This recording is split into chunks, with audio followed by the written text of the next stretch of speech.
Welcome to Tenor Talk. My name is Doug Stone. I play tenor saxophone and teach jazz at Louisiana State University in Baton Rouge. I've played in big bands since my youth.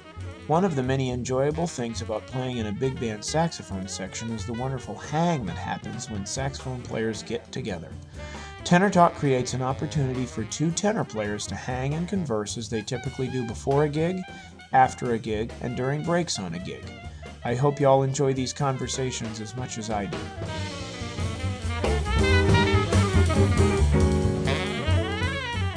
Adam Larson, how you doing? I'm doing great. How are you, Doug? I'm great. It's so cool that we have this opportunity to talk, and I'm just really looking forward to hanging out a little bit. So, Likewise. yeah, man. So, your career has taken you to a lot of places, and I don't know. I guess with the last time we hung out was it was in Rochester. You came up and did my festival at the School of the Arts. Right. Do you remember what year that was? I think 2015. 2015. Cool. So at least we've gotten to connect within the last 10 years. That's good. Yeah.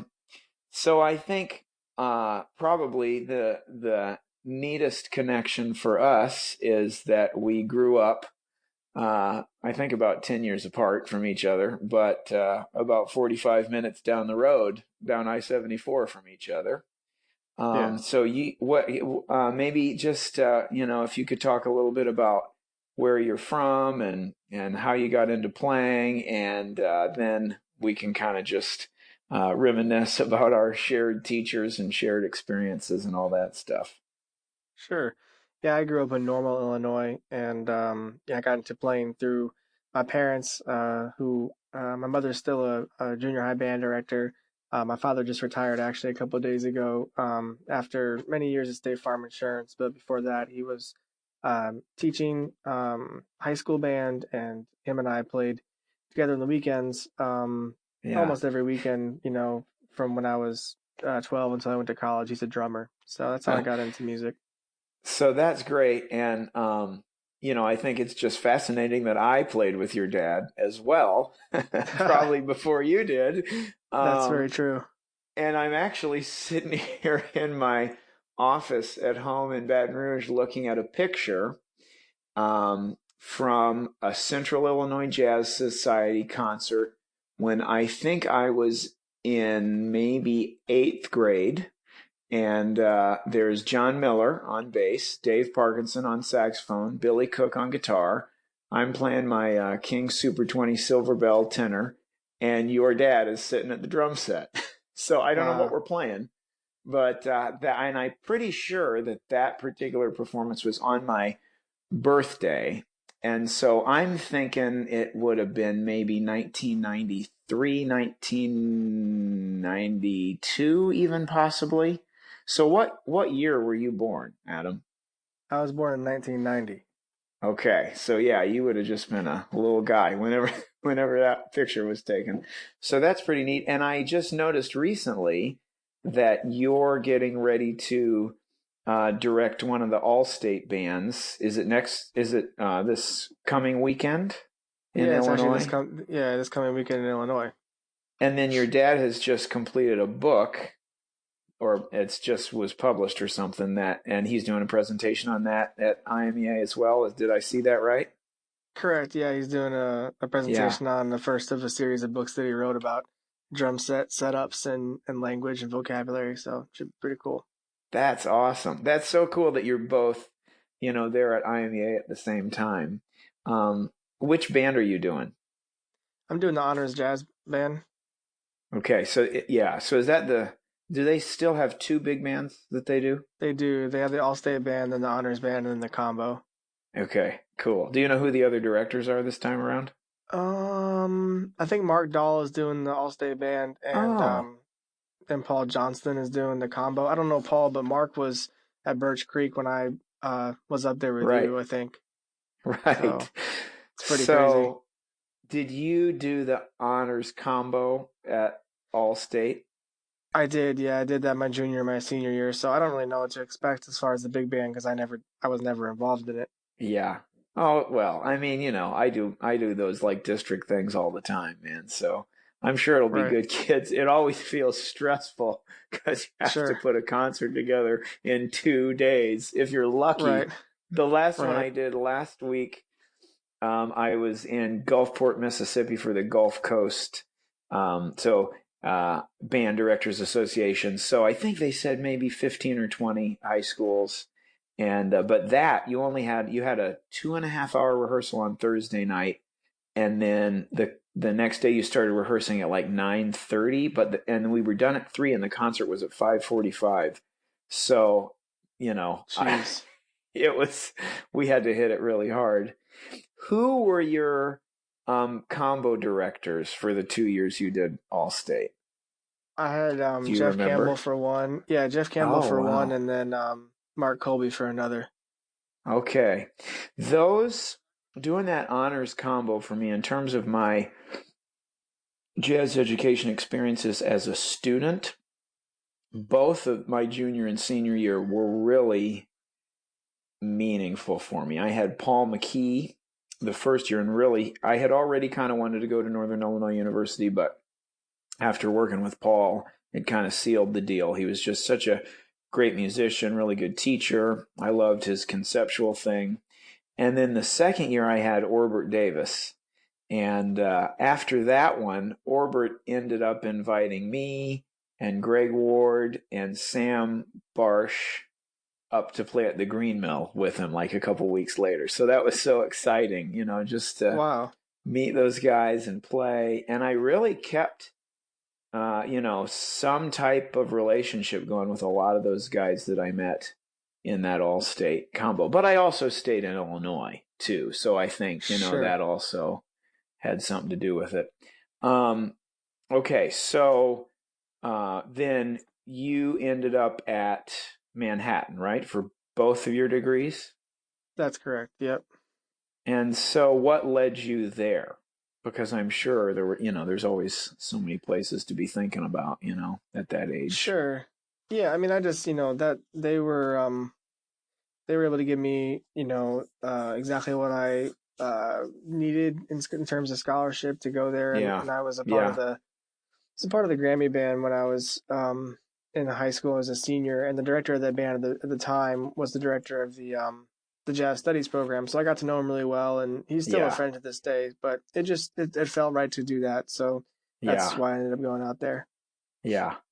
Um, so maybe just tell me about some of the experiences you had in New York, because after you finished school, you were out there for a while, right? Yeah, I lived there for another 6 years, basically Yeah. after I was done.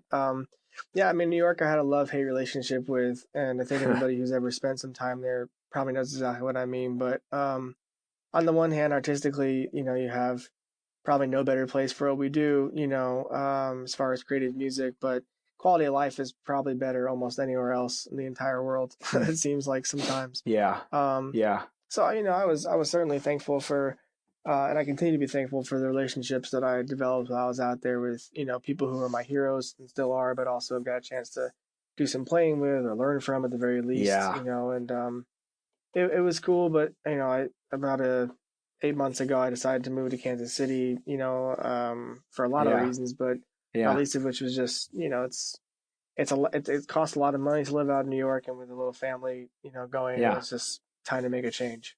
So Yeah. Yeah. Totally. Well, and we're Midwesterners, man. yeah, You know, like yeah, I have always felt the same way, and I think both of us maybe are teaching similar classes now, or you might have done one last semester, but here at LSU, I'm teaching it's called Preparing the Artist, but it's kind of like an entrepreneurship class, and really, I'm finding that it's just kind of about helping people to get a vision for what they might want to do, and how they might want to approach their lives after college, and sure, also just kind of um, then hopefully providing some tools that can be tangible things that, okay, I'm going to come out of here with a website. I'm going to come out of here with some social media presence. I'm going to come out of this class with, I'm going to, I have one of the assignments is just to book a gig, and it doesn't even have to pay. It can be at your favorite bowling alley. It can be at your grandparents' retirement community, but just having some kind of experience with getting out there and doing your thing, and I'm using Ray Ricker's book, Lessons from a Streetwise Professor. And just, of course, we're we just finished the second week of the semester. And so we're just in this time period where I'm talking about goals, and I just find it interesting that one of my life goals has always been, more along the lines of having a family life. And I think probably both of us could say this, but I'll be interested to hear your perspective. But I've been really fortunate to be able to do that, but also always do that as a full-time musician, whether teaching and playing. It's always been a combination of both for me, But Sure. I just feel like that stuff is just as important to me. And the way that I've approached it is to live in places and do things that have made that as easy as possible, Yeah, totally. I mean, it's amazing what you get for the same amount of overhead in Kansas City, in Yeah. terms of expenses. And it's it's not without its challenges. I know that you know that better than most people, but yeah, I mean, it is a blessing to be able to say that, the only thing we've ever done, to make it all happen financially is music. And that's something that, to your point about the class you're teaching, I think that's what I'm trying to instill in students is like, Yeah. it is possible, and it just requires a lot of work on stuff that has sometimes nothing to do, a lot of times nothing to do with, playing the saxophone. So, Yeah. um, you know, uh, yeah, I mean, I've always wanted a family too. I have to be honest. I don't know if I thought I would have, two kids, before I was 30, but I'm certainly, Right. Yeah. enormously That's awesome. grateful, Yeah, yeah, I man. mean, I'm trying to, I mean, you got me lapped by a couple, but it's It's not a race, man. oh, I know it's not. I think we're done. I think we're good. So, um, Well, you that'd be a never whole know, nother, man. yeah, that'd be a whole nother conversation. But yeah, I think the thing that's been most challenging for me initially was, and I'd be curious to see how you dealt with it. But it's just like when the saxophone is no longer I mean, obviously, our wives are of course the most important thing in our life up until you have children. But I think it's Right. fair to say that like the saxophone is always super important. So for me psychologically to just wrap my head around, you know, the time just being so decreased, and I kind of freaked Right. out, for a while, and I continually kind of freak out every once in a while, but Right. Yep. it's hard not to.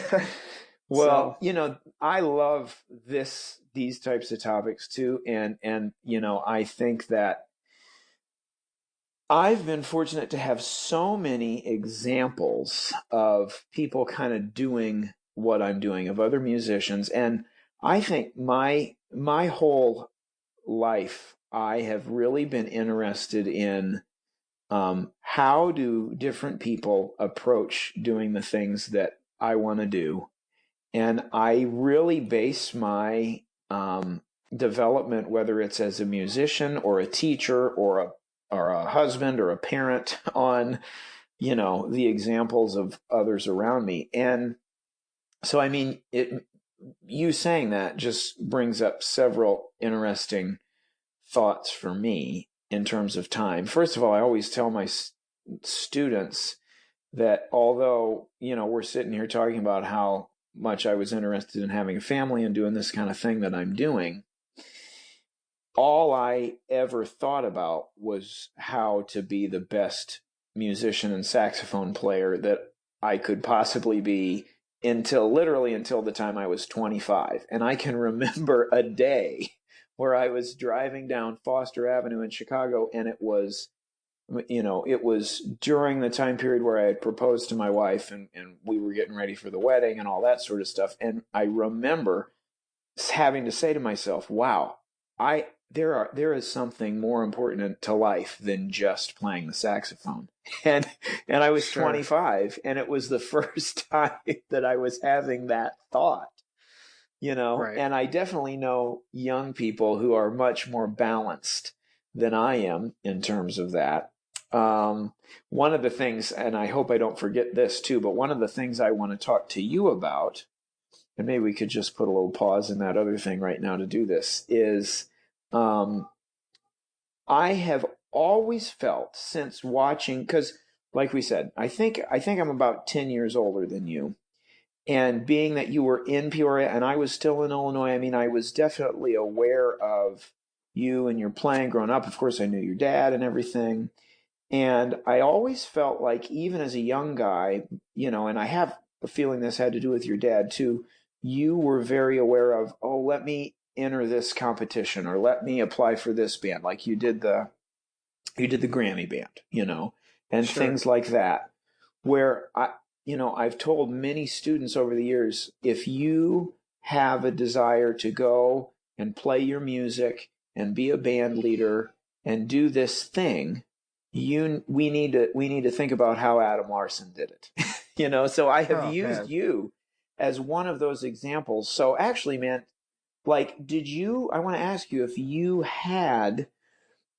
did you and your dad set out and lay out a plan of, here are the things that are happening, here's the way that you need to go, even when you were in middle school and high school, as you worked towards your college time? Because I feel like you probably were pretty systematic as well by the time you got into college. But what about leading up to that? Is my assumption correct in that you even approached that time period in your development with kind of some strategy?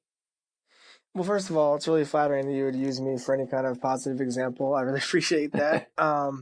Secondly, I mean, yeah, there was some pre-planning. I think that the thing that people might find interesting, and just I think it's nice to hear about people's failures sometime instead of like, the constant Yeah, like of social course. media where it's like my life Right. is perfect and it's like Right. no, it's not. Right.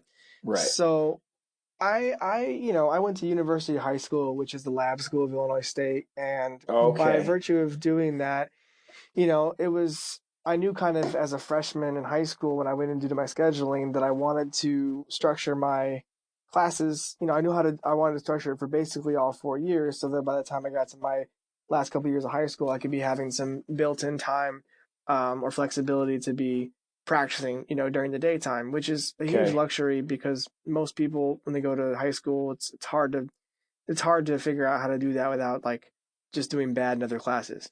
So like that was the first thing was just structuring my schedule Yeah.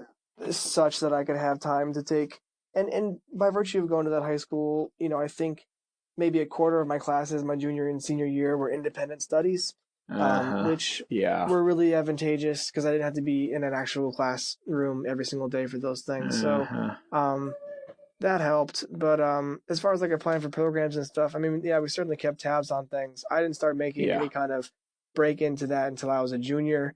And for whatever reason, my senior year, everything opened up. But my freshman, sophomore, and most of my junior year, when I applied for things, it was always rejection, which is I think it was Okay.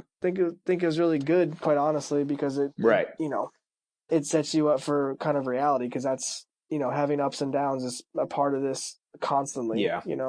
Yeah. So yeah, I mean we definitely, I mean, from a very early age, once my dad saw that I might take this a little bit more seriously than just playing hot cross buns every 6 weeks or whatever.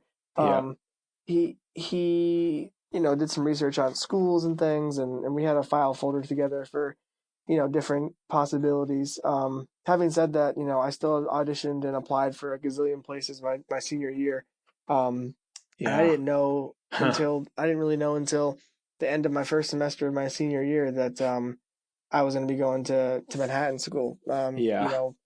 So it's, I mean, yes, I would say on face value, sure, lots of planning, but there was also, for most of my time in high school, I wasn't 100% sure that I was going to be able to go to any music school, because Yeah. all the schools are so ridiculously expensive, Right. Right.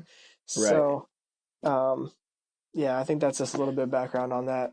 Yeah, but you had a bead on those bigger schools, and I you, did, you had yeah. drawn a bead on that, and like the first one of these podcasts I did was with Brad Walker, who's down here in New Orleans. And Okay. both he and I had only applied for one school for our undergrad, Wow. And I Wow. said, man, I would never recommend a student to do that. Sure. I want to get into this idea of, you know, the the way that we divide up our time as artists. First of all, I really love, and I have not kept up with it as well recently, but I really love Bob Reynolds' vlog because I Mm-hmm. feel like he really celebrates family life there.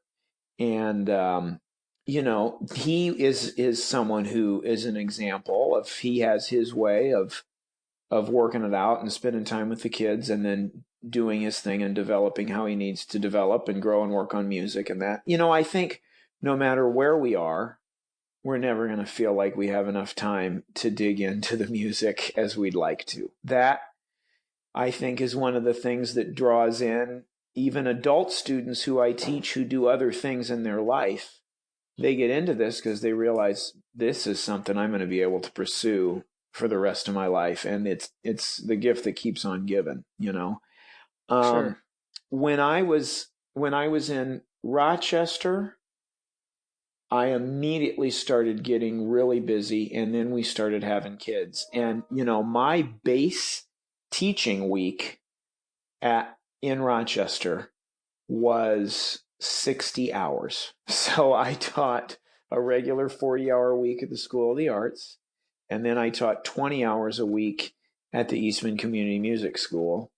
And Jeez. so my time on the saxophone was literally the half an hour that I could get in to do whatever kind of maintenance stuff and that at 6 a.m. before kids started getting to the school. And then I would play with my students all day long. So by the end of the day, I would feel like I had really, I'd really played my horn on. My chops were feeling good. But there was not a ton of in-depth work, probably, on Sure. developing things and sounds. Now, I would be interested, like, what would you consider if you had no other distractions in your life?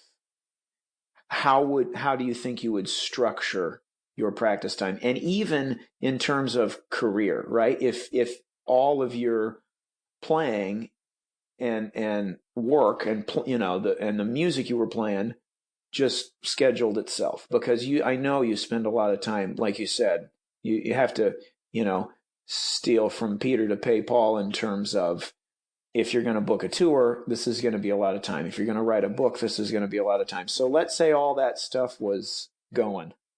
How would you envision your practice life, your daily practice life would be? Yeah, it's a good question because, I think back to the time where I didn't have any other kind of responsibility, before I Yeah. met my wife, certainly before I had kids. And it's hilarious to me that I would complain about uh being bored ever.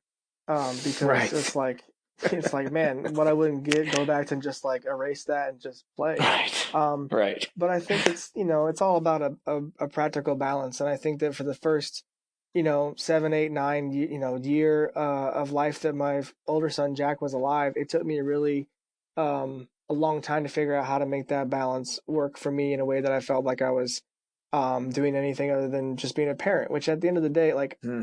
that sounds selfish, but at the same time, it's like anybody who has a passion that they have to like uh see that in a completely different light. By you have no other choice. You have to. I mean, you Yeah. have to take care of this other person.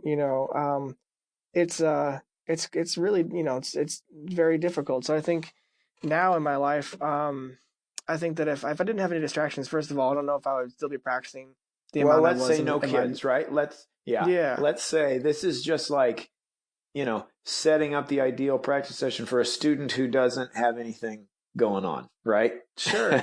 Yeah. Yeah, I mean, yeah, I think the ideal thing for me is just to hit the four thing that I've been trying to hit since Wojciechowski said it, like 17 years ago, which is like in a master class at Birch Creek, which is like sound, technique, vocabulary, and tunes, and like Right. Boom. getting to Yeah. each of those things, at a Yeah. level. I mean, that's literally never left me, and that's what I tell all my students. And it's like, Yeah. I think now, knowing what I know now, I think I make more room actually to just like do other things outside of music a little bit, because I think that having to be forced to do things that aren't outside of music, like taking care of a kid or like, just putting other things first, I think it does opens me up to different ways of thinking. And it also makes the time that I do get to be on the horn, or doing music that much more focused. And that's how it was in high school for me always, because like I said, I didn't know if I was going to go to school for music at all. So I took my academics super seriously. And when I had, super serious, I should say. And then when I had the time to practice, it was always really laser focused. I can't say that when I was in music school, I was always laser focused on my practicing, because I was just, it was an extension of what I did all day long. Right. So sometimes I would just feel like I'm just like beating my head against the pavement, and it's like, I wish in those moments I would have stepped outside and read a book, or like, done something different. So I think it's just important to have balance. That's interesting. Yeah. And man, what I find is that you can strive for balance, but I have no balance, and you try to do little things. And I really started off the fall semester really strong this year in terms of, I was getting up, I was kind of getting focused on the day, doing a couple of things that I do. And then I would go into my day. And then as the semester progressed and I got more stuff going on, that all that kind of positive mindset stuff, little meditation, whatever it is, it just really quickly went away. And when I was teaching public school and when I was in Rochester, my schedule was so set. I had to be at school for these hours. I had to teach at the community music school at Eastman for these hours. And so it was a little bit easier to build in, like, I'm definitely doing my half-hour thing in the morning because I'm showing up at the same time at the same place every day. And LSU is a completely different thing, because the way that your job is divided up here at, and at most college level teaching, is that you need to be doing some research and creative activity. You've got your teaching commitments. You've got right now just a tiny bit of service stuff, but the research and creative activity really takes me into doing a lot of different things at a lot of different places at a lot of different times. And so just even in and out of town and all that sort of thing, I just feel like every day I think this was really imbalanced. It was, and a day like today, then, okay, I'm home with my family the whole day. And sometimes I have that little drive. And I think a lot of us, we have trained ourselves to feel so guilty. And this is probably part of the reason why you felt that you just needed to keep practicing all the time when you're in college, is because you train yourself to feel so guilty if you're not practicing, like, right. I should be practicing right now. And it probably it can create, some unnecessary stress to always have that little goading feeling like you're not doing the right thing, right. When really family life should take priority. Sure. And I think that's probably, ultimately, at least this is what I keep telling myself to sleep at night, like, is that you're wired that way. And that partly is why you experience success, because you hold yourself to a really high standard of excellence within yourself. And, but I mean, like you said, everything, like, there has to be some type of balance. And, I started to do this a long time ago, because in college there was certainly points where I thought about just quitting altogether. So much so that I applied to even go like transfer and become a psychology student at Columbia. Like, that's how. Wow. I was really not happy, and part of it was just like, instead of trying to you go through that like macho, like, well, you're just gonna push through it and you got to keep practicing. It was like, okay, I'm just gonna stop doing this for the day, or until I feel like I can do something productive with it, or I'm not gonna do it at all. Which I couldn't. That wasn't even like a possibility for me when I was from like the time I started playing until I was in my mid-20s. It was just like, no, you have to like get over yourself and like get back on the horse. And that's just unhealthy after a certain amount of time. Yeah. So. That's fascinating, man. I mean, All that being said, I just admire the everything that you have accomplished in your playing career, and now, like you said, in your family life and your maturity. And it's happened in a very short amount of time. And I am always impressed with students who I have who are so much more balanced than I was, in terms of whatever, in terms of their work and enjoyment in their day balance, or in terms of their academic success and balance with their playing success and stuff like that. I'm always so inspired by that, because I wasn't that way. It was just, I'm working on one thing and that's all I'm doing, and the other areas are going to suffer, so it's really impressive to see you do what you've been doing, and how quickly you've done it. And even this idea of, okay, I'm going to move to Kansas City and I'm going to make something happen. It's really great.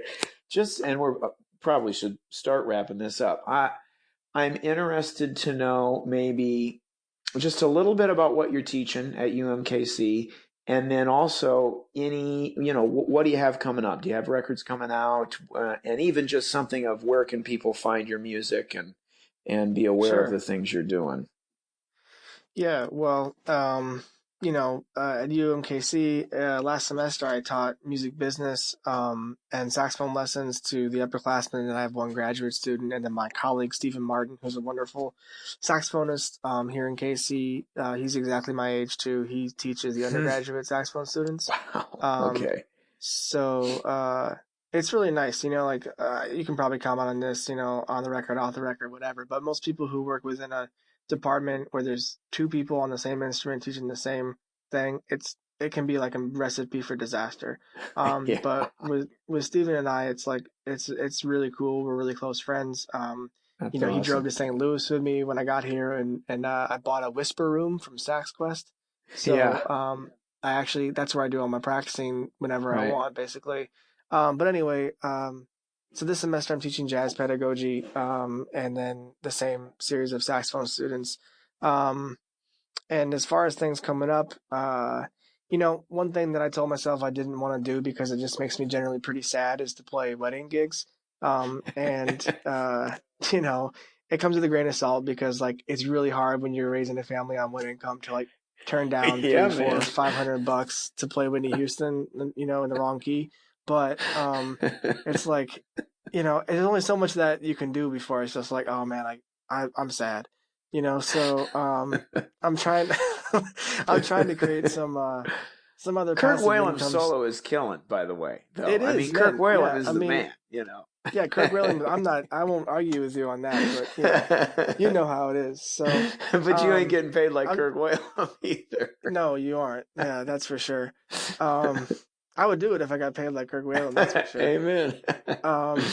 But I'm trying to. I've put out a series of books and things, so I'm trying to. Yeah. I've written another A2 book that I'll put out in another month to try to get some extra, passive income coming into the summer, so maybe I can do less of the things basically, long story short, I want to do more of the things that I want to do and less of the things that I don't really want to do.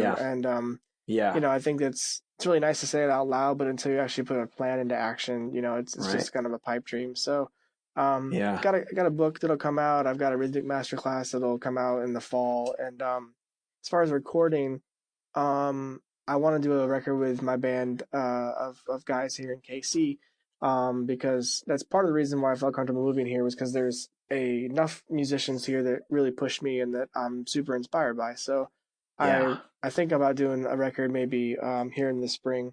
It's always, it's a combination of like, yeah, let's do it for art, and then like, oh, I need something to write off my taxes, so let's do that too.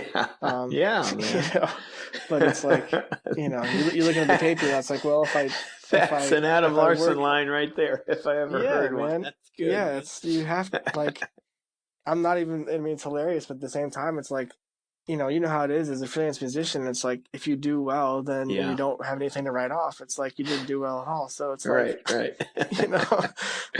I usually do a new record like once every couple of years, but I'm truly inspired by this crew that I'm playing with here. It's a cool instrumentation. electric vibraphone and drums and electric bass. So it should be a cool record. Awesome. Yeah. Yeah. Your Instagram? What's your name on Instagram? Oh, it's just Adam Because you Larson post Jazz. great stuff. Okay. Thanks. Adam Larson Jazz. Yeah, And I'm then, thinking about. Go ahead. No, go ahead. I was just saying, I think about creating a Patreon account, which is something that there's a great drummer, Dan Weiss. He has a Patreon account, and he has like 200 patrons at $12 a month, and that's nothing to turn your nose up at. So man, maybe if I can recreate like 10% of that, I'll be sitting okay. Yeah. That's one of those wedding gigs or more, man. That's what I'm saying. And then, what's your website? AdamLarsonJazz.com. Okay, cool, man.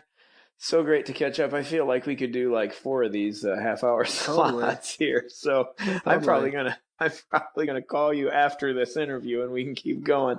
For sure. Man, thanks so much for doing this, and it's really good to talk to you.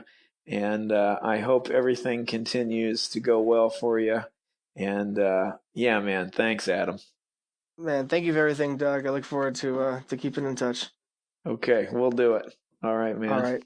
Take care. Take care. Thanks for checking out Tenor Talk. Visit DougStoneJazz.com for more episodes. Follow Doug Stone Jazz Saxophone on Instagram and friend me on Facebook. Tenor talk to you later.